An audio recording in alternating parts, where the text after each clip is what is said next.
जी तुमची डेट आलेली कंबाईनची 21 डिसेंबरला किंवा इकॉनॉमी या विषयामध्ये कोणते जे महत्त्वाचे टॉपिक्स आहेत, ते टॉपिक्स आपण कव्हर केले पाहिजे. पहिला प्रेफरन्स अर्थसंकल्प, दुसरा FRBM आणि तिसरा तुटीच्या काय बरं संकल्पना. जीडीपी सर्वात कमी कोणत्या वर्षी होता लक्षात ठेवा. कोविड मध्ये होता का, मायनस मध्ये होता का जीडीपी. माझा प्रेफरन्स हा राहील. 2 तास अभ्यास, 2 तासाची बैठक बसलीच पाहिजे आणि तुम्ही काय करा बरं त्याच्यावरती QIQ सॉल्व्ह करा.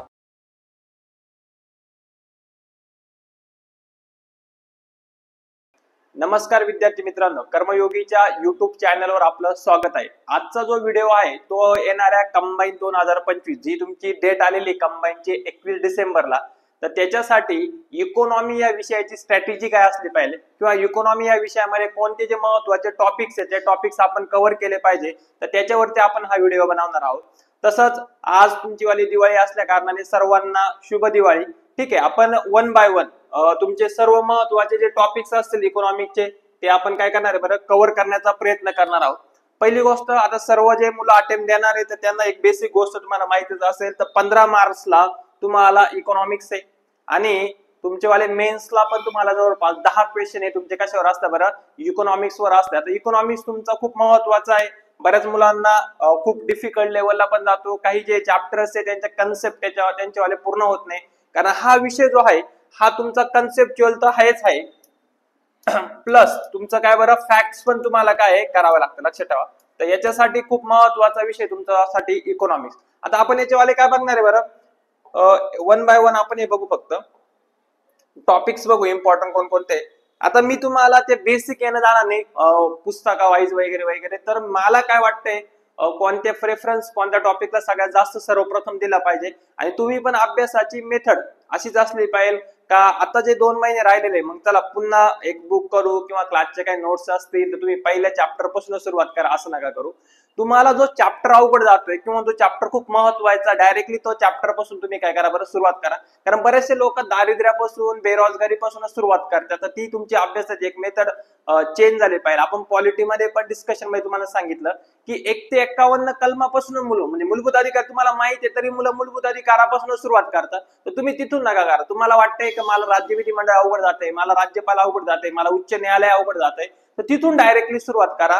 आणि इम्पॉर्टंट का ज्याला आयोगाने प्रेफरन्स स्वतःचं पण सेल्फ अनालिसिस असलं पाहिजे का शेवटचे ते 3 इयरचे ऍटलीस्ट तुमच्याकडे हार्ड कॉपी मध्ये कंबाईन पूर्व परीक्षा ब आणि गटची तुमचीवाले काय असले पाहिजे बरं प्रश्नपत्रिका असली पाहिजे आणि त्याच्यानुसार तुम्ही अनालिसिस करा, ते महत्वाचं आहे. ठीक आहे, माझा जो पहिला जो प्राधान्य राहील ते असेल तुमचं वालं सगळ्यात महत्वाचे 2 टॉपिक्स वरती. समजा पहिला टॉपिक्स आपण घेऊ सार्वजनिक वित्त.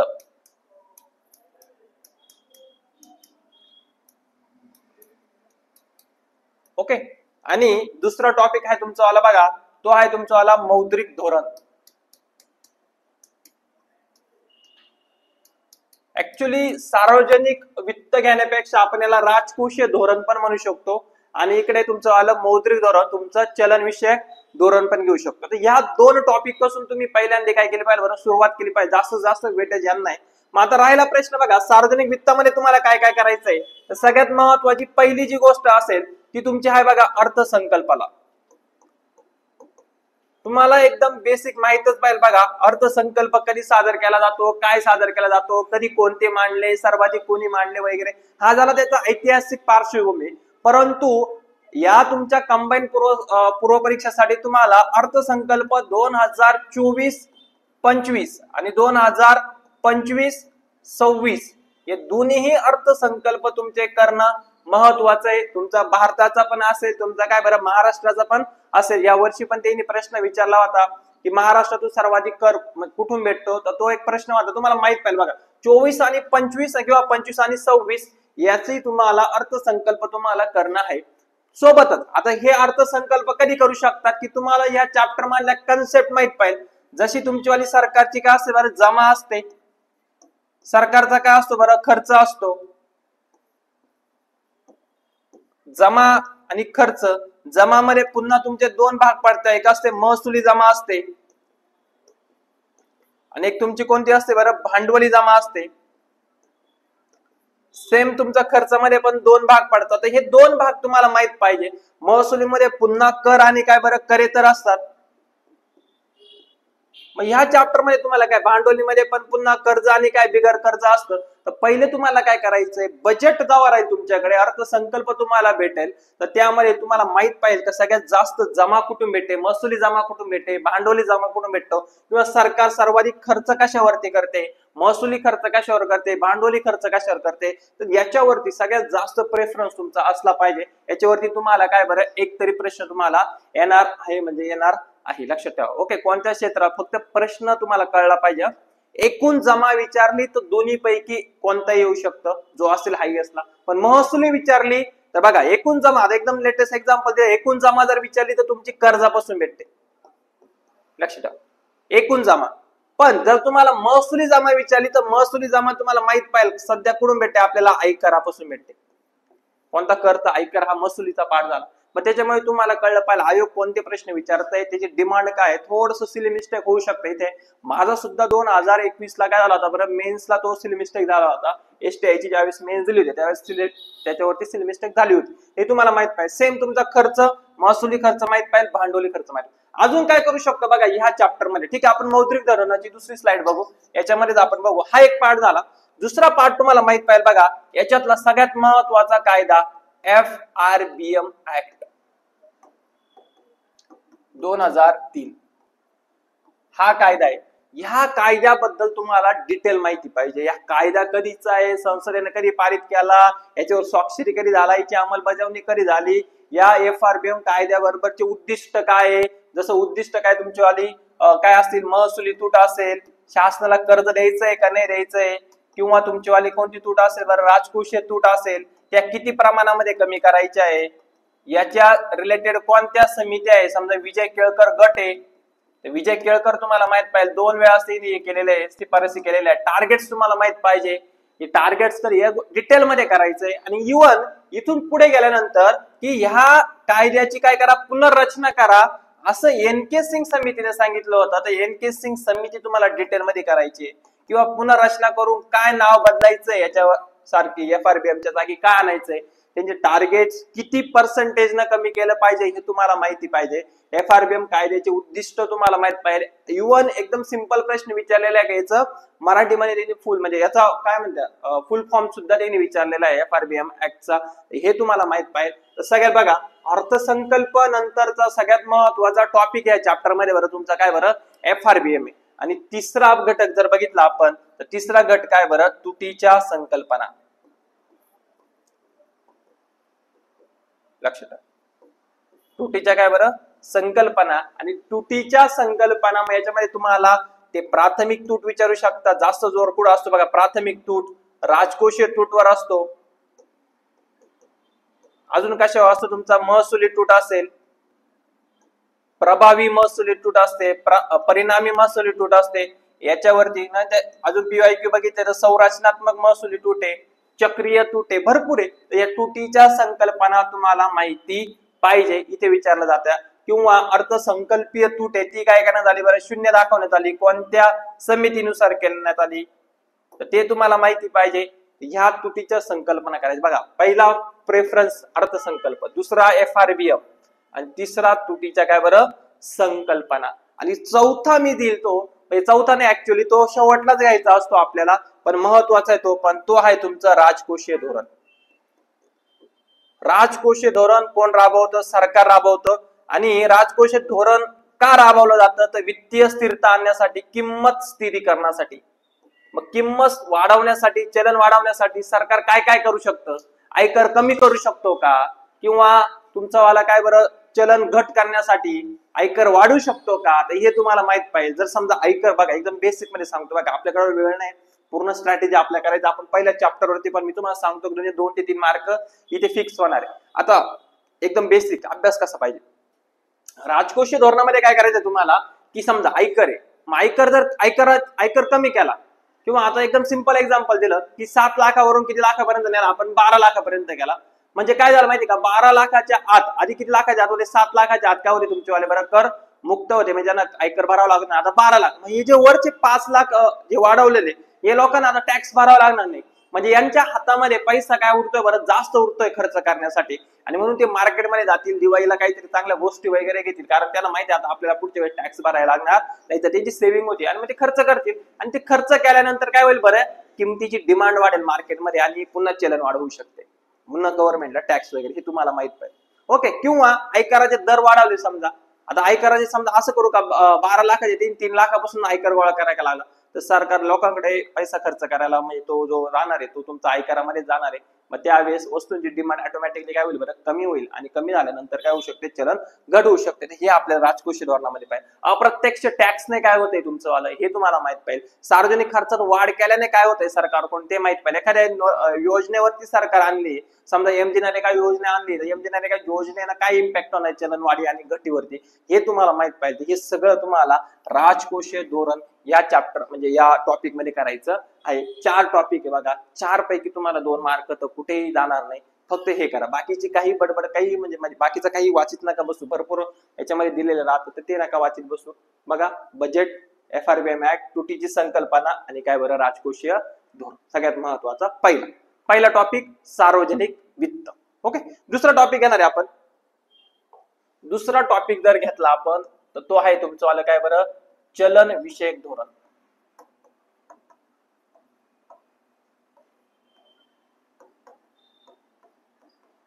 ओके.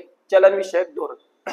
आता या चलन विषयक धोरणामध्ये काय करायचे तुम्हाला, तर पहिली गोष्ट तर तुम्हाला हे चलन विषयक धोरण कोण राबवतं, तर आरबीआय राबवते. मग आरबीआयचा तुम्हाला थोडासा पहिला प्रेफरन्स बघा, आता पण प्रश्न आला तर आरबीआयचा तुम्हाला इतिहास माहित पाहिजे.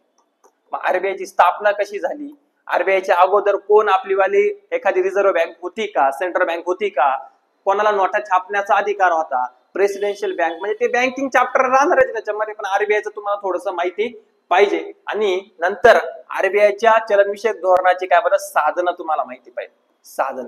साधने कोणती तुमची वाली, प्रत्यक्ष साधने झाली तुमची वाली, किंवा त्याला आपण म्हणतो आधी संख्यात्मक साधन म्हणू, नंतर तुमची काय बरं गुणात्मक साधन झाली.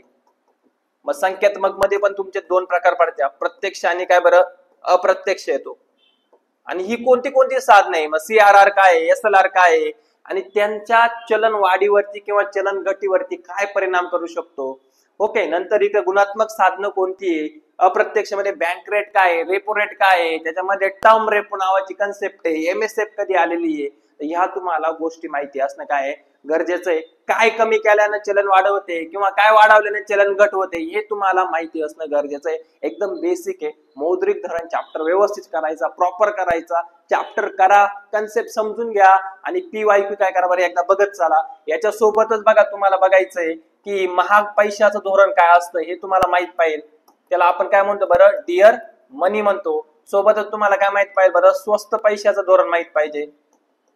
हे कधी वापरले जातात, काय वापरले जातात हे तुम्हाला माहिती पाहिजे. तर एकदम ह्या चॅप्टर मध्ये, या चॅप्टर म्हणण्यापेक्षा या टॉपिक मध्ये तुम्हाला चलनविषयक धोरण करायचं म्हणजे करायचंच आहे. याच्यावरती तुम्हाला दरवर्षी 1-2 प्रश्न तुम्हाला काय होतं सापडत आहे. ओके. तर तुम्हाला ते पुढे करायचं. अजून मी काय प्रेफरन्स देऊ शकतो बरं, अजून प्रेफरन्स देऊ शकतो बघा, पुढे आहे मौद्रिक धोरण समिती, त्याला आपण MPC म्हणतो, मॉनिटरी पॉलिसी काय बरं कमिटी. ही तुम्हाला माहित पाहिजे कोणत्या समितीने आतापर्यंत शिफारस केलेली आहे, उर्जित पटेल समितीने केलेली आहे का, तुम्हाला अजून काय म्हणता येणार, तुम्हाला रंगराजन समितीने केलेली का हे तुम्हाला माहित पाहिजे, रघुराम राजन असेल तर त्यांनी केलेली आहे का, बाळकृष्ण, म्हणजे ती तुम्हाला माहित पाहिजे. मी समितीचे नावं घेतोय, MPC बरोबर ही मौद्रिक धोरण समिती माहित पाहिजे, किती मेंबर्स आहे, काय आहे, किती सभा घेते वर्षातून, तिचं काम काय नेमकं हे तुम्हाला सर्व डिटेल मध्ये या समितीबद्दल काय बरं माहिती पाहिजे. तुम्हाला जर बँकिंग वरती, बँकिंग म्हणताना चलन विषयक धोरणावर जर प्रश्न आला, एक तर तुम्हाला साधनांवर येतील, एक तर तुम्हाला समितीवर येतील, किंवा एक तर तुम्हाला हे पैशाचे धोरण आहे स्वस्त आणि काय बरं महाग पैशाचे धोरण आहे याच्यावरती तुम्हाला प्रश्न विचारला जाऊ शकतो. आरबीआयच्या इतिहासावर तुम्हाला माहित पाहिजे, आरबीआय कोणत्या समितीच्या काय बरं याच्यानुसार झालेली आहे, स्थापना झालेली आहे, कधी झाली, तिचे ऍक्ट कधी, तिचे राष्ट्रीयकरण कधी झालं, ती पहिली खासगी होती का काय होती. ओके. तर ह्या गोष्टी तुम्हाला सर्व माहिती पाहिजे. चलन विषयक धोरण ह्या चॅप्टर मध्ये महत्वाचे 2 चॅप्टर तुम्हाला ऍटलिस्ट 4 ते 5 मार्क देऊ शकतात किंवा 3-4 तरी कमीत कमी देऊ शकतात. तर हे करायचं आपल्याला. पुढचा टॉपिक आपण बघणार आहे बघा विद्यार्थी मित्रांनो. आता मी काय करतो माहितीये का, 3 नंबरचा टॉपिक आहे तो ऍक्च्युली म्हणजे मी तुम्हाला इथेच सांगतो, थोडस सांगतो म्हणजे त्याला एवढं महत्व आहे, पण एवढे काही प्रश्न विचारले जात नाही. तो आहे किमती. माझ्या या किमतीमध्ये तुमचं आलं मुद्रास्फीती असेल, मुद्रा अवस्फीती असेल, ओके, तर ते तुम्हाला माहिती पाहिजे. आता एक काम करा, का आपण 3 नंबरला किमती घेतो माहितीये? कारण आपण 1 नंबरला राजकोषीय धोरण घेतलं, 2 नंबरला मौद्रिक धोरण घेतलं, आणि दोन्ही गोष्टी कशाचे रिलेटेड माहितीये? ह्या किमती चॅप्टरशी रिलेटेड आहे. तर काय वाढवल्यानं राजकोषीय धोरण आपण किंमत कशी वाढवू शकतो, कशी कमी करू शकतो, त्याच्यामुळे महत्वाचा इथे तिसरा टॉपिक तुम्ही कव्हर करा, किमती करा. आणि या किमतीमध्ये तुम्हाला चलनवाढ आणि चलन घट याची काय परिणाम, याचे फायदे काय, तोटे काय, बेरोजगारी कुठं वाढते, चलनवाढीच्या काळात बेरोजगारी वाढते का, किंवा चलनवाढीचे काय असेल बरं प्रकार असतील, तर ते प्रकार तुम्हाला माहिती पाहिजे. तुम्हाला रांगणारी, चालणारी, पळणारी काय जी चलनवाढ असेल त्याचे पर्सेंटेज तुम्हाला माहिती पाहिजे. कोणती चलनवाढ आपल्या अर्थव्यवस्थेला काय असू शकते बरं, पूरक असते, चांगली असते, तुम्हाला माहित पाहिजे. इकडे जर बघितलं तर धनकोला फायदा होतो का, ऋणकोला फायदा होतो का, हे तुम्हाला माहित पाहिजे. दोन कन्सेप्ट तुम्हाला माहित पाहिजे. धन करून का बघा, मुलांना सगळं माहिती बघा, मला आवड जाते धन करून का, पण मुलं करती नाही.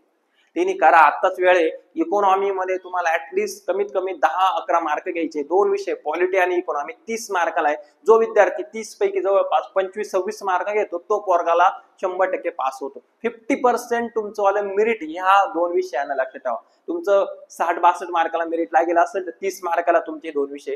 तुमचं गटकच 48 ला लागला तर 30 मार्काला म्हणजे वरती पद 18 मार्क पाडायचे होते, लक्षात ठेवा. तर तुम्हाला प्रॉपरली वर्क करायचं आहे ह्या 2 विषयांवरती. हे सगळं कन्सेप्ट आत्ताच करा. नाही समजत तुम्हाला धनकर ऋणको तर तुम्ही मेसेज करा, कमेंट बॉक्स मध्ये मेसेज करा, मी तुम्हाला समजून सांगतो. तर हे तुम्हाला प्रॉपरली करायचं, लक्षात ठेवा विद्यार्थी मित्रांनो. तर हे तुम्हाला करा. चलन घट झाली, चलन वाढ झाली, त्याचे परिणाम काय, किमती काय, किमती वाढण्याचे तुम्हाला कारण माहित पाहिजे. जसं मागणी ताणजन्य आहे, नंतर तुमचं काय खर्च दाबजन्य आहे. तर ह्या तुम्हाला ही दोन्ही याच्यामध्ये काय येतं, याच्यामध्ये काय येतं हे माहित पाहिजे. मग समजा काय झालं बरं तुमच्यावाल्या आता म्हणजे आपण म्हणतो बघा, पावसामुळे भरपूर पिकांचं काय झालं नुकसान झालं, मग ते याच्यामध्ये येतं का याच्यामध्ये येतं. लोकसंख्येची वाढ कशामध्ये येते, प्रत्यक्ष कर कशामध्ये येतो, अप्रत्यक्ष कर कशामध्ये येतो, हे तुम्हाला माहित पाहिजे. ही दोन्ही कारण तुम्हाला करायची, मागणी ताणजन्य आणि खर्च दाबजन्य करायचं. लक्षात ठेवा. तुम्हाला चलनवाढीचे प्रकार करायचे, घट करायचे, धनको ऋणको करायचा, फायदा तोटा, चलनवाढीचे फायदे कोणाला होत्या, तोटे कोणाला होत्या, पेन्शन वाल्याला फायदे होत्या का, पेमेंट वाल्याला फायदे होत्या का, शेतकऱ्याला फायदे होत्या का, हे तुम्हाला करायचे. किंवा शेअर्स होल्डरला फायदे होत्या का, बॉन्ड्स वाल्यांना फायदे होत्या का, हे सर्व करा. लक्षात ठेवा. हे जर तुम्ही कव्हर केलं, एक दिवशी एक टॉपिक केला तरी तुमचे 10 दिवसामध्ये 10 टॉपिक प्रॉपर होतील. लक्षात ठेवा इकॉनॉमिकचे. पण एका दिवसात तुम्हाला एक टॉपिक तरी करायचा. ऍटलीस्ट तुम्हाला 2 ते 3 तास तुम्हाला द्यायचे. तुम्ही भरपूर वेळ आता याच्या अगोदर बघायचे फ्रेशर विद्यार्थ्यांसाठी नाही, तर तुम्ही ऑलरेडी अभ्यास करत आलेले, तर तुमचं काहीतरी तुम्हाला माहिती आहे. फक्त तुम्ही काय करताय, इग्नोर करताय ह्या गोष्टी. हा भाऊ मला नाही समजत, मी चाललो पुढं, मी आला नाही समजत, तुम्ही तिथे कव्हर करा. नाही समजलं तर कमेंट बॉक्स मध्ये कमेंट करा. मी त्यांच्यावरती व्हिडिओ बनवण्याचा काय करेल बरं प्रयत्न करेल, तुमच्या सगळ्या कन्सेप्ट पूर्ण करण्याचा मी प्रयत्न करेल. तर हे महत्वाचं आहे. किमती चॅप्टर एकदम महत्वाचा आहे. बऱ्याच लोकांना अवघड पण जाऊ शकतो. तर 3 नंबरचा आपण त्याला प्रेफरन्स दिलेला आहे. ओके, नंतरचा प्रेफरन्स बघा. 3 टॉपिक झाले. नंतरचा आहे परकीय व्यापार. काही काळ होता, काही वेळ होती, काही वर्ष होते काही या परकीय व्यापाराला 1 नंबरचा प्रेफरन्स होता. 2021, 22, 20 चे पेपर काढा, तुम्हाला परकीय व्यापारावर सारखे प्रश्न दिसून येतील. परंतु 2 वर्षापासून परकीय व्यापारावर तुम्हाला प्रश्न दिसत नाही. बघा 4 नंबरचा सगळ्यात महत्वाचा टॉपिक, पहिले टॉप 4 परकीय व्यापार. माझ्या परकीय व्यापारामध्ये तुम्हाला कन्सेप्ट माहित पाहिजे. पहिले काय करायचे तुम्हाला, पहिला प्रेफरन्स तुम्हाला हे माहित पाहिजे. कन्सेप्च्युअल जाऊ द्या. पहिला प्रेफरन्स का भारताचा परकीय व्यापार, मग कोणत्या देशासोबत भारताची निर्यात जास्त आहे, करंटला पण लिंक करायची. कोणत्या देशासोबत भारताची आयात जास्त आहे, दोन्हीही कोणत्या देशासोबत जास्त आहे भारताचं, लक्षात ठेवा. तुम्हाला व्यापार शेष कोणासोबत आहे, नंतर तुमचे व्यापार तूट कोणासोबत आहे, लक्षात ठेवा. हे करायचं. अमेरिका, चीन, नंतर अजून काय करायचंय, कोणत्या वस्तूंची भारत सर्वात जास्त आयात करतो, सर्वात कोणत्या सेवांची आयात करतो हे माहित पाहिजे. सगळ्यात हे पहिला प्रेफरन्स. मग हे तुम्ही कुठूनही काढा. तुम्ही करंट मधले तुम्हाला विचारू शकतात, शेवटचे 2-3 वर्षातलं तुम्हाला विचारू शकतात. लक्षात ठेवा. परकीय व्यापारामध्ये भारताचा व्यापार करायचा तुम्हाला, त्याची निर्यात आयात करायची म्हणजे करायची. अभियांत्रिकी वस्तू काय राहते समजून घ्या. अभियांत्रिकी वस्तूची भारत सर्वाधिक निर्यात करतो का आयात करतो समजून घ्या. एकदा ती वाईक तुम्ही बघा प्रॉपरली. कोणत्या देशासोबत काय खंड वगैरे सर्व तुम्हाला माहिती पाहिजे. म्हणजे पाहिजे कोणत्या वस्तूंची आयात कमी होत चालली आहे, कोणत्या वस्तूंची निर्यात वाढत चाललेली हे तुम्हाला माहिती पाहिजे. तर हे सगळ्यात पहिला प्रेफरन्स आहे परकीय व्यापारामध्ये. दुसऱ्या बघा तुम्हाला काय करायचंय, ह्या चॅप्टरमध्ये दुसरी कन्सेप्ट आपण शिकणार आहे रुपयाची परिवर्तनीयता आणि सोबतच रुपयाचं काय रे अवमूल्यन, एकदम महत्वाचं.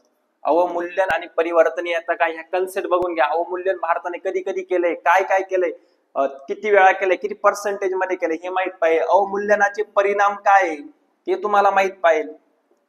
रुपया वधारणे काय असतो, रुपया घसरणे काय असतो, त्याचे परिणाम काय, का करतोय तुम्हाला हे माहित पाहिजे, लक्षात ठेवा. आणि हे तुम्हाला कळल्यानंतरच तुम्हाला अवमूल्यन परिवर्तन केलं. महत्वाचे कन्सेप्च्युअल. इथेच मुलं बऱ्यापैकी इकॉनॉमी मध्ये मागे राहते, लक्षात ठेवा.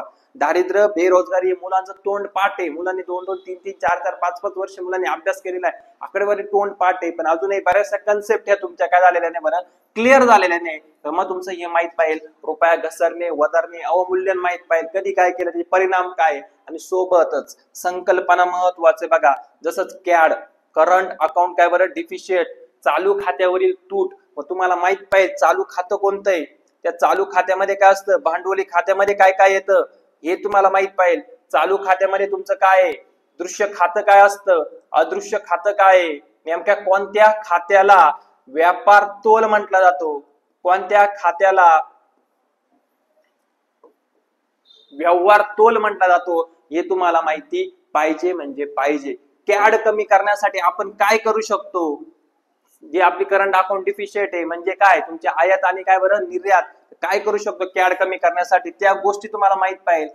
कॅड वाढवण्यासाठी तुम्ही काय करू शकतो, त्या गोष्टी तुम्हाला माहिती पाहिजे. म्हणून हे महत्वाचे कन्सेप्च्युअल आहे. कोणत्या तुमच्या योजना तुम्ही राबवू शकता सोन्यासाठी, बघा कॅड वाढवण्यासाठी. मग सोनं आहे का, सोन्याचं तुम्ही काय करू शकता, तर ते तुम्हाला माहित पाहिजे. सोन्याची डिमांड भारताची जास्त आहे, मग ती कमी करण्यासाठी काही सुवर्ण मौद्रीकरण योजना आहे का, त्या राबवल्या गेल्या आहे का, त्या तुम्हाला काय पाहिजे बरं, माहिती पाहिजे. ओके, तर हे तुम्हाला गरजेचं आहे, एकदम महत्वाचं आहे. तर हे तुम्हाला माहित पाहिजे. परकीय व्यापार, परकीय व्यापारामध्ये तुम्हाला या गोष्टी माहित असणं काय बरं एकदम गरजेचं म्हणजे गरजेचं. बघा 3च पॉइंट मी तुम्हाला सांगितलेले. अजून चौथा पॉइंट काय, एफडीआय. आधी भांडवलीमध्येच येतं बघा खरं म्हणजे, पण FDI versus FII, foreign direct investment तुम्हाला माहित पाहिजे, फॉरेन इनडायरेक्ट इन्व्हेस्टमेंट माहित पाहिजे. करंटला विचारतील का कोणत्या क्षेत्रामध्ये 100% एफडीआय केलेला आहे, विमा क्षेत्रात केलेला आहे का, 71 किती टक्क्यावरून वाढवलाय तो, आधी 51 वरून 71 केला, 71 वरून 51 वरून 74 केला, 74 वरून 100% केलेला आहे का, तर तो विमा क्षेत्राचा तुम्हाला माहित पाहिजे. एफडीआय आणि एफआयआय कोणत्या क्षेत्रात 20% एफडीआय फक्त, सार्वजनिक बँकेत आहे का खाजगी बँकेत आहे हे तुम्हाला माहित पाहिजे. पण 74% कुठे तुमचं आला, 51% कुठे तुमचं आला. ओके, तर हे तुम्हाला प्रॉपरली वर्क माहित पाहिजे. निर्गुंतवणूक या भांडवलीमध्येच येईल तुमचीवाली. निर्गुंतवणूक म्हणजे काय, निर्गुंतवणूक आयोग कोणते असतात तुमचेवाले, किती आयोग बसवलेले, 2 आयोग आहे आतापर्यंत निर्गुंतवणूक आयोग. निर्गुंतवणूक कन्सेप्ट तुम्हाला कळली पाहिजे. हे सगळं तुम्हाला या परकीय व्यापारामध्ये सगळ्यात अवघड टॉपिक आहे परकीय व्यापार, सगळ्यात लेंदी टॉपिक आहे परकीय व्यापार, तुम्हाला प्रॉपर करायचा विद्यार्थी मित्रांनो.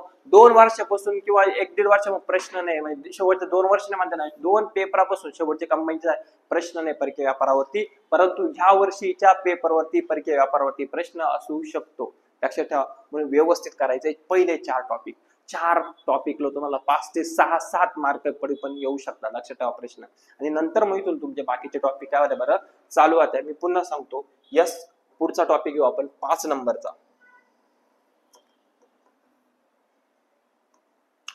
5 नंबरचा टॉपिक आहे माझ्यासाठी दारिद्र्य व बेरोजगारी.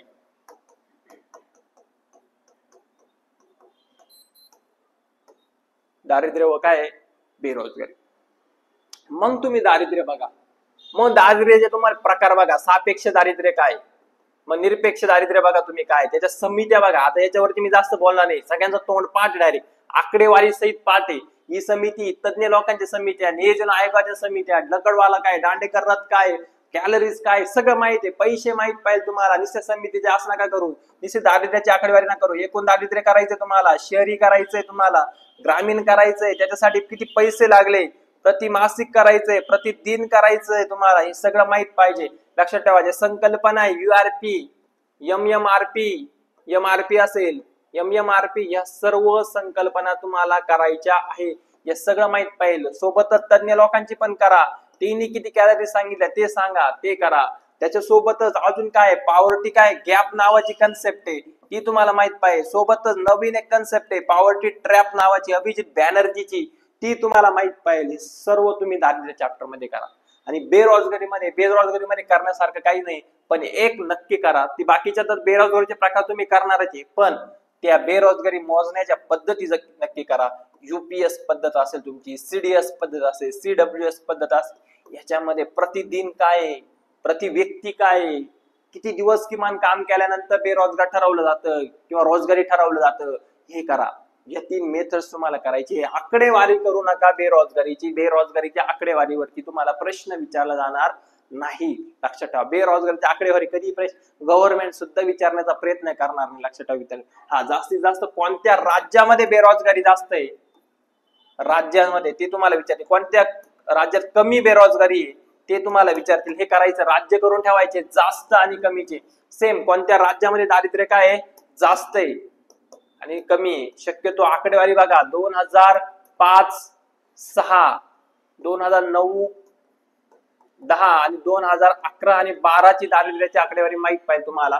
रंगराजन आणि तेंडुलकर समितीवर जास्त फोकस तुमचा असला पाहिजे, लक्षात ठेवा. हे तुम्हाला कळलं पाहिजे. ह्या चॅप्टर मध्ये, चॅप्टर जरी इझी असला पण फॅक्च्युअल चॅप्टर आहे, बऱ्याच विद्यार्थी मित्रांचा इथे टॅकल होत नाही. बघा 5वा टॉपिक यातला दारिद्र्य आणि बेरोजगारी, सोबतच यांच्या योजना, ह्या योजना करायच्या मित्रांनो. याच्यामध्ये 2 प्रकारच्या योजना आहे तुमच्या. बघा स्वयं रोजगारीत योजना आहे तुमच्यावाल्या, या कोणत्या कोणत्या विचारतील तुम्हाला. नंतर रोजगारीत योजना आहे रोजगाराच्या, त्या तुम्हाला माहित पाहिजे. याच्यात सगळ्यात महत्वाची योजना बघा मनरेगा वरती तो खूप वेळा प्रश्न विचारलाय, डिटेल मध्ये करा. कोणत्या 2 योजना मिळून मनरेगा बनली, मनरेगाचं उद्दिष्ट काय, मनरेगा 2.0 काय, मनरेगा 3.0 काय, मनरेगानुसार राज्यांमध्ये मजुरीचा दर किती आहे, कोणत्या राज्यात मजुरीचा दर जास्त आहे, महाराष्ट्रामध्ये किती आहे, हे सर्व याच्यामध्ये करण्याचं तुम्ही कव्हर करण्याचा काय करा मित्रांनो प्रयत्न करा. ह्या योजना तुम्हाला करावाच लागतील, लक्षात ठेवा.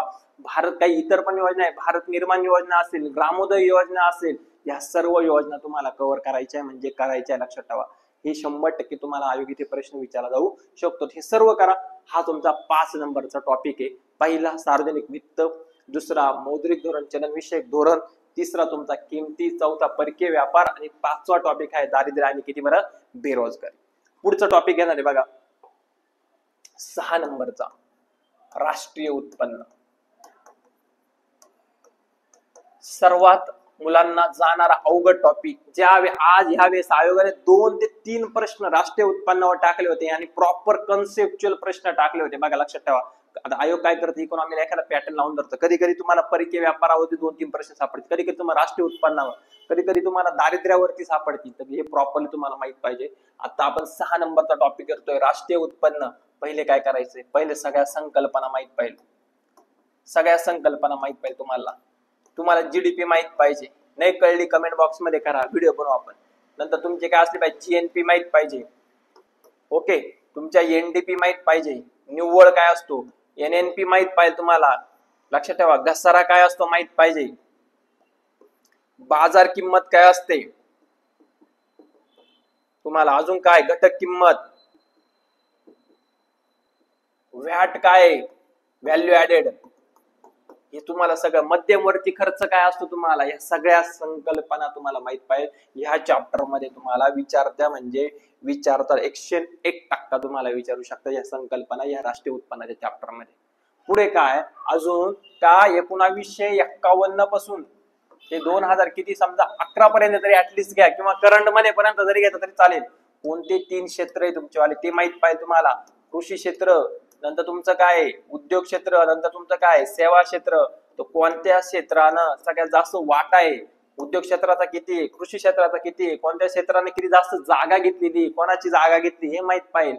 हे तुम्हाला डिटेल्स मध्ये विचारते. लक्षात ठेवा की 2020 ला उद्योग क्षेत्राचा किती वाटा होता, 2019 ला सेवा क्षेत्राचा किती वाटा होता, 2011 ला, हे तुम्हाला करायचंय. किंवा अजून काय जीडीपी सर्वाधिक भारतामध्ये कोणत्या वर्षी होता, जीडीपी सर्वात कमी कोणत्या वर्षी होता, लक्षात ठेवा. कोविड मध्ये होता का, मायनस मध्ये होता का जीडीपी, हे तुम्हाला माहिती असलं गरजेचं आहे. जर मायनस मध्ये जीडीपी होता तर कोणत्या क्षेत्राचा वाटा हा प्लस मध्ये होता, हे तुम्हाला माहित पाहिजे. कसं, कधी पण कोविड मध्ये माहित पाहिजे, लक्षात ठेवा. हे व्यवस्थित करून ठेवा. ह्या संकल्पना आणि ही आकडेवारी दोनच चॅप्टर मध्ये बऱ्यापैकी आकडेवारी तुम्हाला दारिद्र्य आणि राष्ट्रीय उत्पन्न, यावर्षी राष्ट्रीय उत्पन्न व आकडेवारी विचारली गेली नाही. ओके, अजून महत्वाचं, त्या समिती, राष्ट्रीय उत्पन्न समिती असेल, त्या समिती तुम्हाला माहित पाहिजे त्या समितीमध्ये किती सदस्य आहे, त्या समितीने किती शिफारस केली, राष्ट्रीय उत्पन्न किती मोजलं, दरडोई उत्पन्न किती मोजलं तुमचं आलं ते तुम्हाला माहित पाहिजे. पहिल्यांदा कोणी मोजलं, दादाभाई नौरोजींनी मोजलं ते तुम्हाला माहित पाहिजे. तुम्हाला लिगली कोणी मोजलं, विल्यम डिग्बीने किती मोजलं, काय किती रुपये दरडोई उत्पन्न सांगितलं, पूर्ण करायचं. याच्यात सोडण्यासारखं काहीच नाही राष्ट्रीय उत्पन्नामध्ये, काही म्हणजे काहीच नाही. लक्षात ठेवा पूर्ण. अजून या संकल्पना ग्रीन जीडीपी काय असतो हे तुम्हाला करायचंय. आपली कोणती समिती बसवली होती ग्रीन जीडीपी साठी, ह्या तुम्हाला माहिती असणं गरजेचं आहे. म्हणजे असणं मला असं वाटतं राष्ट्रीय उत्पन्न समिती आहेच. आपण आयोग टेस्ट सिरीजला पण प्रश्न टाकलेले बघा. राष्ट्रीय सांख्यिकी आयोग आहे, तो सांख्यिकी आयोगाचे अध्यक्ष कोण होते 2000चा, त्याला 25 वर्ष कंप्लीट होते, त्याच्यामुळे प्रश्न विचारला जाऊ शकतो. किंवा कायमस्वरूपी सांख्यिकी आयोगाचे अध्यक्ष कोण होते, त्यांचा क्रायटेरिया काय, हे सर्व तुम्हाला माहिती पाहिजे. म्हणजे पाहिजे, सोडण्यासारखं काहीच नाही. राष्ट्रीय उत्पन्नाच्या चॅप्टर मध्ये लक्षात ठेवा. करंट मध्ये पण तुम्हाला विचारतील की जीडीपी मध्ये भारत कितव्या क्रमांकावर आलाय, चौथ्या आलाय का, कोणता देश, कोणते 4 देश पुढे, ते तुम्हाला माहिती पाहिजे. Purchasing power party P P P P, या पर्चेसिंग पॉवर पार्टी मध्ये किती, भारत किती क्रमांकावर आहे, अमेरिका 1 नंबरला आहे का, जपान 1 नंबरला आहे का, भारत 1 नंबरला आहे. या सर्व गोष्टी टोटल म्हणजे टोटल राष्ट्रीय उत्पन्न तुम्हाला माहिती पाहिजे. म्हणजे पाहिजे, वेळ लागला तरी चालेल, परंतु पूर्ण सगळ्या कन्सेप्ट तुम्ही काय करा बरं, कव्हर करा. ऍटलीस्ट आपल्याला 15 पैकी 10 मार्क तरी इकॉनॉमिक्सला काय घ्यायचे म्हणजे घ्यायचे. पॉलिटीला एक 12 ते 13 मार्क घेण्याचा प्रयत्न करू. 25च्या आजूबाजूला आपण गेलो पाहिजे. 25च्या आजूबाजूला जर आपण गेलो तर आपलं 100% रिझल्ट येणार आहे. सोबत मॅथ रिझनिंग घ्या तुम्ही 10-12 तरी मार्काचं घ्या, 3 विषय म्हणून तुम्हाला 37 मार्क मिळून जाते. 40 मार्क तुम्हाला भेटू शकतात मॅथ्स टू मॅथ्स. आणि अजून वरती किती पाडते राहिले, ग्रुप सी ला तर 8च पाडायचे राहिले. 8 पाडण्यासाठी इतिहास आहे, भूगोल आहे, करंट अफेअर आहे, सायन्स आहे. 8 मार्क पाडण्यासाठी लक्षात ठेवा. आणि ग्रुप बी ला जर व्हायला 20 मार्क पाडण्यासाठी तुम्हाला 4 विषय बघा, इतिहास, जिओग्राफी, करंट अफेअर आणि सायन्स आहे. लक्षात ठेवा. याच्यासाठी या 3 विषय खूप महत्वाचे. तुम्हाला मॅथ, रिझनिंग, पॉलिटी आणि काय आहे इकॉनॉमी, त्याच्यानंतर पॉलिटी आणि इकॉनॉमी खूप महत्वाचं आहे. ओके, हे तुम्हाला करता आलं पाहिजे. Okay, yes. पुढे जाऊ आपण. राष्ट्रीय उत्पन्न झाला 6वा. 7वा टॉपिक बघणार आहे आपण.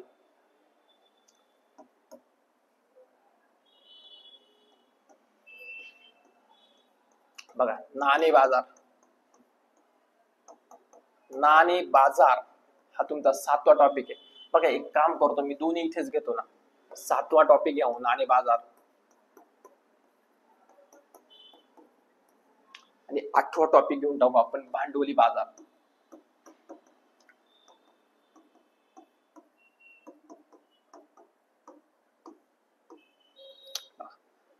की तुम्हाला माहित पाहिजे नाणे बाजार काय, नाणे बाजार संकल्पना काय असते तुमचीवाली, किंवा भांडवली बाजारामध्ये काय, कमीत कमी व्यवहार, लघु मुदतीचे कर्ज कुठे भेटतात, भांडवली बाजारात कोणते कर्ज भेटतात ते तुम्हाला माहित पाहिजे. मग आता या नाणे बाजारामध्ये काय आहे, नाणे बाजारामध्ये पूर्ण बँकिंग सिस्टीम येते का, या बँकिंग सिस्टीम बद्दल तुम्हाला माहित पाहिजे. तुम्हाला कमर्शियल बँकिंग बद्दल माहित पाहिजे. तुम्हाला प्रेसिडेन्शियल बँक कोणत्या आहे, स्टेट बँक तुम्हाला माहित पाहिजे. स्टेट बँकचं राष्ट्रीयकरण कधी झालं, तुम्हाला राष्ट्रीयकरण झालेल्या बँका तुम्हाला माहित पाहिजे. लक्षात ठेवा, टोटल ते माहित पाहिजे. राष्ट्रीयकरण कधी कधी झालं, 1969 ला झालं का, 1980 ला झालं का, किती बँकेचं झालं, काय क्रायटेरिया लावला, किती कोटीचा क्रायटेरिया लावला, सगळ्यात जास्त कोणत्या बँकेचे भाग भांडवल होतं हे तुम्हाला माहित पाहिजे. एसबीआयच्या सहयोगी बँकेचं मर्जन कधी झालं हे तुम्हाला माहित पाहिजे.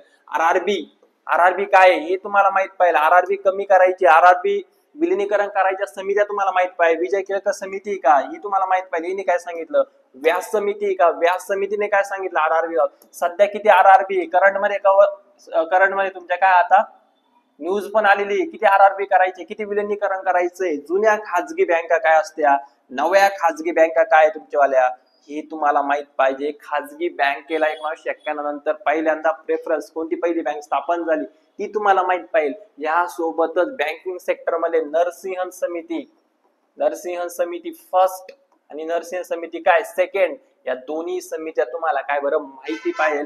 नॅरो बँकिंग काय हे माहित पाहिजे तुम्हाला, काय कमी करायला लावलं, काय वाढवायला लावलं, सगळं तुम्हाला नाणे बाजार ह्या टॉपिक मध्ये तुम्हाला माहिती गरजेचं म्हणजे गरजेचं आहे. लक्षात ठेवा, आरआरबी 1975 किती वर्ष कंप्लीट झाले, 50 वर्ष कंप्लीट झाले. 2 ऑक्टोबर 1975 ला 50 वर्ष. विचारतील 5 आरआरबी स्थापन केला. त्या पुरस्कृत बँका काय, पुरस्कृत बँकेचं त्याचा किती म्हणजे वाटा आहे ते तुम्हाला माहित पाहिजे. राज्याचा किती वाटा आहे, सगळं तुम्हाला टोटल नाणे बाजारामध्ये माहित पाहिजे. कधी कधी तुम्हाला नाणे बाजारावर 2 सुद्धा प्रश्न आढळतील, तुम्हाला हे टोटल करायचंय नाणे बाजार. ओके. आणि पुढचा आहे तुमचा भांडवली बाजार. सेम आहे. भांडवली बाजारामध्ये तुम्हाला नाबार्ड माहित पाहिजे, तुम्हाला एक्झिम बँक आहे हे तुम्हाला माहिती पाहिजे, तुम्हाला NHB आहे ते माहिती पाहिजे, लघु आणि उद्योगांसाठी काय आहे ते तुम्हाला माहिती पाहिजे, इन्फ्रास्ट्रक्चर साठी काय आहे तुम्हाला ते माहिती पाहिजे. अजून काय याच्यामध्ये काय तर रेटिंग, क्रेडिट रेटिंग देणाऱ्या एजन्सी आहेत त्या तुम्हाला, क्रायसिल माहित पाहिजे तुम्हाला, अजून काय माहित पाहिजे बरं, स्टँडर्ड अँड पुअर्स तुम्हाला माहित पाहिजे. या सगळ्या गोष्टी तुम्हाला माहिती पाहिजे. फिंच काय आहे हे तुम्हाला माहिती, ह्या क्रेडिट रेटिंग एजन्सी किंवा नोंदणीकृत कोणत्या आहेत ते तुम्हाला माहिती पाहिजे. लक्षात ठेवा. म्हणजे सेबीच्या अंतर्गत कोणत्या नोंदणीकृत आहे, इंटरनॅशनल कोणत्या आहे हे तुम्हाला माहिती पाहिजे. विचारतील म्हणजे विचारतील. लक्षात ठेवा. याच्यामध्ये भांडवली बाजारामध्ये शक्य जेवढं विचारतील नाही. इकडे अजून एखाद्या 2 अवघड प्रश्न आले तर कर्जाचे प्रकार काय आहे ते माहित पाहिजे तुम्हाला. नंतर डिपॉझिट जे तुमचं आहे डिपॉझिट, त्या डिपॉझिटचे प्रकार किती ते तुम्हाला माहित पाहिजे. FD वगैरे काही योजना असेल त्या योजना तुम्हाला माहिती पाहिजे. भांडवली बाजारावर शक्यतो नाबार्ड, एक्झिम, NHB, लघु आणि ते उद्योगांसाठी असते CDB ते तुम्हाला माहिती पाहिजे. इकडे क्रेडिट एजन्सी ते तुम्हाला माहिती. अजून जास्त पुढे जाऊ शकता. LIC काय आहे, GIC काय आहे याच्याकडे गेले तर तुम्हाला जाऊ शकतात. हे माहित पाहिजे. तर FDI चा फ्लो किती आहे ते तुम्हाला माहिती पाहिजे. टोटल हे सर्व करायचे तुम्हाला नाणे बाजार आणि भांडवली बाजार. आपण आलेलो आहे किती टॉपिक पर्यंत बरं, 8 टॉपिक पर्यंत झालेले. शक्यतो इथपर्यंतच तुमचा पेपर काय होतो बरं, सेट होतो. आणि नंतर 9वा पॉइंट आपण बघणार आहे. 9वा पॉइंट आहे बघा, आंतरराष्ट्रीय संघटना.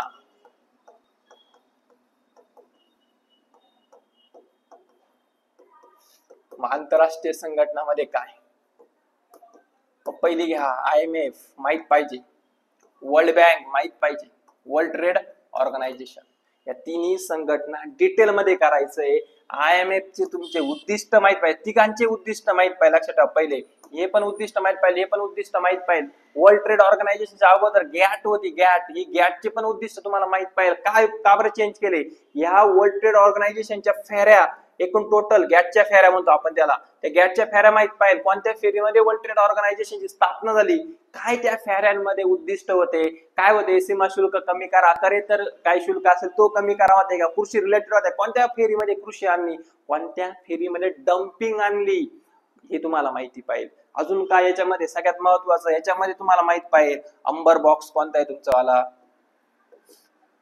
हिरवा बॉक्स कोणता आहे, निळा कोणता आहे, लाल आहे का नाही ते तुम्हाला माहित पाहिजे, पिवळा आहे का नाही ते तुम्हाला माहित पाहिजे. कोणत्या बॉक्स मध्ये काय आहे नेमकं, minimum support price MSP minimum support price नेमकी कोणत्या बॉक्स मध्ये हे तुम्हाला माहिती पाहिजे. सर्व वर्ल्ड ट्रेड ऑर्गनायझेशन तुम्हाला करायचे. स्थापना पहिल्यांदा करायची, त्या स्थापनेची अंमलबजावणी भारताने कधी सही केली हे सगळं माहिती. वर्ल्ड ट्रेड ऑर्गनायझेशनचे किती सदस्य आहे टोटल हे तुम्हाला डिटेल मध्ये माहिती पाहिजे. सेम आहे वर्ल्ड बँकचे किती सदस्य, वर्ल्ड बँकची स्थापना किती, 5 जणांचा ग्रुप आहे, त्या ग्रुपमध्ये भारत कोणत्या याचा सदस्य नाहीये ते माहित पाहिजे. तुम्हाला सुलभ खिडकी, कर्ज देणारी खिडकी, ज्याच्यावर व्याज कमी असतं ते तुम्हाला माहित पाहिजे. सगळं त्याची स्थापना, 5 ग्रुपची स्थापना विचारते तुम्हाला, जोड्या लावण्यासाठी एका साईडला 4 देतील, एका साईडला त्यांच्या काय देतील, स्थापनेची एअर देतील, तर हे तुम्हाला माहित पाहिजे. आणि उद्दिष्ट महत्वाचे पाहिजे, काय वित्तीय स्थिरता आहे का, विनिमय दर आहे का, IMF कोणाला कर्ज देते नेमके, देते का, लघु मुदती देते का, दीर्घ मुदतीचं देते IMF, हे तुम्हाला माहिती पाहिजे. याच्यामध्ये अजून काय करू शकता तुम्ही, IMF मध्ये SDR तुम्हाला माहिती पाहिजे. लक्षात ठेवा. काय माहित पाहिजे बरं, SDR काय असतो, स्पेशल ड्रॉविंग राईट. भारताचे किती शेअर्स आहे, किती कोटा आहे, मतदानाचा किती कोटा आहे, अमेरिकेचा किती कोटा आहे, भारत किती क्रमांकावरती, हे सर्व तुम्हाला काय बरं माहिती पाहिजे, म्हणजे पाहिजे. लक्षात ठेवा. संघटना करायच्या तुम्हाला IMF, वर्ल्ड बँक आणि काय बरं वर्ल्ड ट्रेड ऑर्गनायझेशन, या तिन्ही संघटना तुम्हाला काय करायच्या, प्रॉपर करायचं आहे. 9 पॉईंट झालेले. बघा शेवटचा पॉईंट घेऊ आपण, 10वा पॉईंट घ्यायचा तुम्हाला.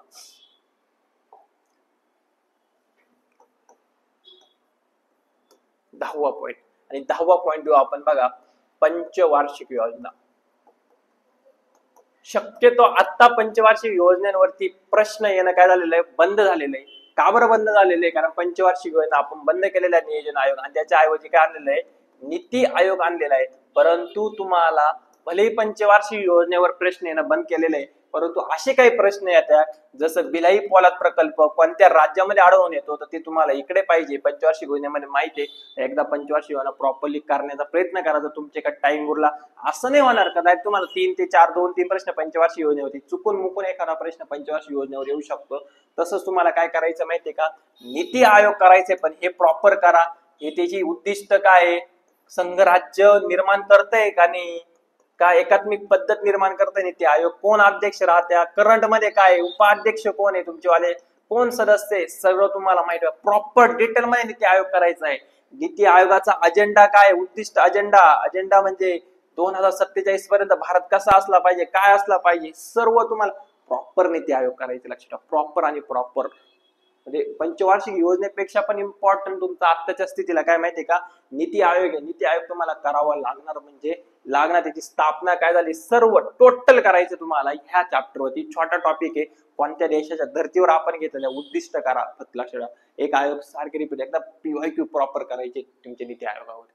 आणि जर काही उरलेला राहिला असेल, 10 पॉईंट झाले, याला तर पहिला प्रेफरन्स राहणारच आहे. पण जर काही उरलेला असेल, 11वा पॉईंट जर घेतला, इतर मध्ये घेतलं, तर इतर मध्ये तुमचं सर्व उरलेल्या काही गोष्टी येऊ शकतात. जे तुम्हाला वाटतंय का याच्यावर प्रश्न, कारण तुमचं सेल्फ अनालिसिस पण खूप महत्वाचं आहे, ते याच्यामध्ये घ्या. जसं मला वाटतं कधी कधी काय इंडेक्स वरती ते प्रश्न विचारला जाऊ शकतो. मग हे तुमचं करंट अफेअरच्या रिलेटेड झाले, जसं HDI ह्युमन डेव्हलपमेंट इंडेक्स असेल, तुमचं लिंग आधारित असेल, म्हणजे समजा GDR असेल, जेंडर डेव्हलपमेंट रिपोर्ट असेल, काय असेल, GDI असेल, काय जे असेल तुमचं वालं, तर हे सगळं तुम्हाला करायचे. इंडेक्स करंट अफेअर मध्ये भारत कितवा क्रमांक आहे, भूक निर्देशांक मध्ये तुम्हाला माहित पाहिजे, ग्लोबल हंगर इंडेक्स हे तुम्हाला माहित पाहिजे, तर हे इतर मध्ये येत तुमचं. लक्षात ठेवा, एकदा करंट अफेअर मध्ये करायचं तुम्हाला, आर्थिक घडामोडी करंट अफेअर मध्ये तुम्हाला करायच्या म्हणजे करायच्या. लक्षात ठेवा. अजून काय येऊ शकतो, अजून येऊ शकतो बघा तुमची वाली वक्ररेषा. फिलिप वक्ररेषा काय, लॉरेंज वक्ररेषा काय तुमची वाली, बरोबर आहे ना, ही तुम्हाला माहिती असणं गरजेचं आहे. तर ह्या वक्ररेषा पण तुम्हाला कर्व पण करायचं. उरलेले सर्व पॉईंट खूप इकॉनॉमी मध्ये तुम्हाला सांगताना आपण 10-11 पॉईंट काढण्याचा प्रयत्न केला. त्या चॅप्टर वरती तुम्हाला प्रश्न विचारला जातोय, हे तुम्हाला माहित आहे. गिनी गुणांक आता तुमचा करंट मध्ये, भारताचा गिनी गुणांक कमी झाला का काय, भारताची विषमता वाढली का काय, हे सर्व तुम्हाला काय बरं माहिती पाहिजे. इतर मध्ये जे उरलेलं सर्व तुमचं असेल ते कशामध्ये येऊ शकतं बरं, इतर मध्ये येऊ शकतं. इतर मध्ये अजून उद्योग नावाचा चॅप्टर तो पण येऊ शकतो. मग सूक्ष्म लघु उद्योग आहे, कोणते उद्योग आहे ते तुम्हाला माहिती पाहिजे. तर अशा प्रकारे आपण एक प्रयत्न केलेला आहे की ऍटलिस्ट तुमच्याकडे 10-11 पॉईंट तुमचा प्रेफरन्स त्याला असला पाहिजे. याला जास्तीत जास्त रिव्हिजन करा. कोणी कितीही पण काही सांगतंय की वाचते वाचण्यापेक्षा याच टॉपिकला तुम्ही रिव्हिजन देण्याचा प्रयत्न करा. PYQ सॉल्व्ह करा. तुमच्याकडे 3 वर्षाच्या PYQ तरी काय बरं, प्रश्नपत्रिका तुमच्याकडे हार्ड कॉपी मध्ये काय बरं असल्या पाहिजे. बघा, ही आपली स्ट्रॅटेजी झाली आहे, किंवा स्ट्रॅटेजी म्हणण्यापेक्षा आपण काय म्हणू, इम्पॉर्टंट टॉपिक वरती काय केलं बरं, फोकस केलं. आणि फोकस केल्यानंतर आता त्याच्यामध्ये अजून एक तुम्हाला काय करायचं, महत्वाची गोष्ट, अभ्यास कसा केला पाहिजे. इकोचा अभ्यास किंवा इतर कोणता अभ्यास असेल, अभ्यास काय करा, टॉपिक वाचा. ऍटलिस्ट तुम्ही ना, ऍटलिस्ट इकोच्या टॉपिकला तुम्ही ऍटलिस्ट 2 तास तरी द्या. ऍटलिस्ट म्हणजे 2 तास उठू नका. मेन म्हणजे तुम्ही वाटलं 2, 3, 4 जोपर्यंत तुम्हाला समजत नाही तोपर्यंत द्या, पण ऍटलिस्ट 2 तास उठू नका. 2 तास त्याच्यावरती द्या, वर्क करा. आणि एकदम सिंपल फंड आहे. टॉपिक कव्हर झाल्यानंतर PYQ सॉल्व्ह करा. जे PYQ, आता PYQ मध्ये पुन्हा फंडा काय बघा, लक्षात ठेवा. पहिले STI होता, जेव्हा आम्ही STIच्या मेन्सला होतो त्यावेळेस 55 मार्काला तुमचं इको राहायचं. राज्यसेवेचा तुमचा GS3 का GS4 जो पेपर आहे तुमचा आला, तो पूर्ण तुमचा काय बरं इको राहणार. म्हणजे तिथे पण त्याचे वाले जवळपास तुमचेवाले 50 ते 60 क्वेश्चन इकोवर राहायचे तुमचेवाले. म्हणून तुम्हाला PYQ खूप इकोने भरलेले असे, म्हणजे एका चॅप्टर मध्ये 300, 300, 250 तुमचे काय बरं चॅप्टर, लक्षात ठेवा. ओके, तर हे तुम्हाला माहित पाहिजे. आणि अजून एक महत्वाची गोष्ट काय, हे तर झालं तुमचं. मग आता काय करायचं, तुम्ही एवढे जे PYQ आहे तुम्ही प्रयत्न करा, जेवढे तुम्हाला सॉल्व्ह करता येते बिन पाहता PYQ सॉल्व्ह करण्याचा प्रयत्न करा. लक्षात ठेवा, खालचे जे तुम्ही समजा लोकसेवेचं पब्लिकेशनचं बुक वापरता असे PYQ साठी, तर खालचे उत्तर तुम्ही कट करा. खालचे उत्तर कट केल्यानंतर मग तुम्ही सॉल्व्ह करण्याचा प्रयत्न करा. आणि जे उत्तर तुमचे चुकताय त्या उत्तर तुम्ही काय करा, तुमच्या नोट्स मध्ये, तुमच्या बुक्स मध्ये काय करा बरं, राईट डाऊन करून ठेवा. लक्षात ठेवा, हे महत्वाचं आहे. सगळ्या स्ट्रॅटेजी एकदम सिंपल. 2 तास अभ्यास केला, PYQ सॉल्व्ह केले. PYQ मध्ये मला काय झालंय, जमले नाही. ह्या 50 पैकी 55 PYQ होते, त्याच्यातले माझे 40 आले, 15 आउट ऑफ द बॉक्स होते. आणि एक लक्षात ठेवायचं, निगेटिव्हिटी घेऊ नका. काही ते त्या वर्षीच्या करंटला रिलेटेड विचारलेले, ते तुम्हाला विचारलं नाही. समजा एखादा प्रश्न विचारला असेल की 2014ला की 2013चा भारताचा एचडीआय मध्ये कितवा क्रमांक होता, तर ती लिंक नका करू, कारण प्रश्न 13चा आहे आणि मग तुम्ही म्हणशाल का एवढे सगळे वर्षाची एचडीआय करून ठेवायचे, असं करायचं नाही. फक्त एक तुम्हाला सेन्स जनरेट करण्याचा प्रयत्न करा, सेन्स तुमचा झाला पाहिजे. बाकीचे पण खूप टॉपिक्स आहे करण्यासारखे. कर प्रणाली ती करायची तुम्हाला, नंतर सहकार आहे ते पण करायचे, खूप खूप काय आहे बरं, सर्व टॉपिक्स आहे तुमचेवाले. परंतु माझा प्रेफरन्स हा राहील 2 तास अभ्यास, 2 तासाची बैठक बसलीच पाहिजे. आणि तुम्ही काय करा बरं, त्याच्यावरती पीवायक्यू सॉल्व्ह करा, प्रॉपर सॉल्व्ह करा. आणि मस्ट म्हणजे काय, तुम्हाला इकॉनॉमीला तुम्हाला थोडंसं सेल्फ स्टडी पेक्षा तुम्हाला क्लासची पण गरज पडू शकते. तुम्ही जो क्लास लावलेला असेल त्या क्लासच्या टीचर्स लोकांना तुम्ही तिथे संकल्पना विचारा, कन्सेप्ट समजून घ्या, प्रश्न विचारा, त्यांच्या काही नोट्स असतील त्या नोट्स पण तुम्हाला काय बरं महत्वाच्या असतील. ठीक आहे, आपण पुढे प्रयत्न करू का ह्या इकॉनॉमिकचे पुढे आपण काय बरं सिरीज कंटिन्यू करण्याचा प्रयत्न करू. ऍटलीस्ट 21 डिसेंबर पर्यंत आठवड्यातून 2 ते 3 व्हिडिओ आपल्याला असे बनवता येतील का, की जिथे आपण 15 प्रश्न तयार करू शकतो. त्याची पीडीएफ तुम्हाला टेलिग्रामला मी उपलब्ध करून देऊ शकतो. तुम्ही टेलिग्रामला पण काय करा बरं, जॉईन व्हा, आपल्या युट्यूब चॅनलवर सबस्क्राईब करा आणि पुढे आपण काय करू शकतो, ही टेस्ट सिरीज आहे, पुढे आपण काय करू शकतो बरं कंटिन्यू करू शकतो का. येस, ठीक आहे, थँक्यू, धन्यवाद.